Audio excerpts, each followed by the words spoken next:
మిమ్మల్ని చూస్తే నాకు కంపరంగా ఉంది అత్తయ్య. మీకు మాట్లాడే అవకాశం లేదు అన్నట్టుగా అయితే చిన్న కోడలైతే మాట్లాడుతూ ఉంటగా.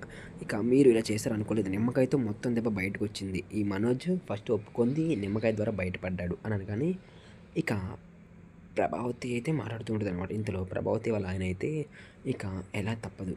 మీరు ఇక ఏదో ఒకటి చేయండి అని మాట్లాడుతూ ఉంటే ప్రభావతి ఇంకా రోహిణి అయితే షాక్‌లో ఉండిపోతారు. రోహిణికి ఏం అర్థం కానట్టు యాక్ట్ చేస్తూ ఉంటుందనమాట. ఇంతలో మన కామాక్షి వచ్చి అడుగుతుందనమాట ప్రభావతి వాళ్ళ ఆయన్ని క్షమించొచ్చు కదా అని. ఇక మీనా మీదకైతే క్షమాపణ చెప్తే ఒప్పుకుంటానంటే ఇంక ప్రభావతి అయితే తన చేతులకున్న గాజులు తీసి విసిరేసి, "ఇవిగో అమ్మా నీకు ఇవే కదా కావాలి బంగారం" అన్నట్టుగా ఉంటే ఇక ప్రభావతి వాళ్ళ ఆయనకైతే కోపం వస్తూ ఉంటుంది. ఇక ప్రభావతి అయితే మీనా మీదకి విసిరేస్తుందనమాట. ఇంతలో భార్యపైకి విసిరేసినందుకు కోపం వచ్చేసి, "బాలు అయితే నా భార్య మీదకే విసిరేస్తావా? నీకు ఎంత ధైర్యం? నీకు అమ్మవని కూడా చూడను. ఇక నేను ఒప్పుకోను. నా భార్య మీదానికి వేయడానికి నువ్వెవరు?" అని కోపంతో ఎలా మాట్లాడుతాడో తెలియక మాట్లాడుతుంటాడు.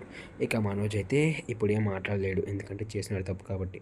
ఇక ప్రభావతి వాళ్ళ ఆయనకైతే కోపం పీక్స్‌లోకి వచ్చేసింది. ఇంక ప్రభావతి చేసిన దానికి ఇంకా బాలు కూడా వాళ్ళ అమ్మ మీదకి తిరగబడిపోతాడనమాట. వాళ్ళ భార్య నీ మీదకి అలా చేసింది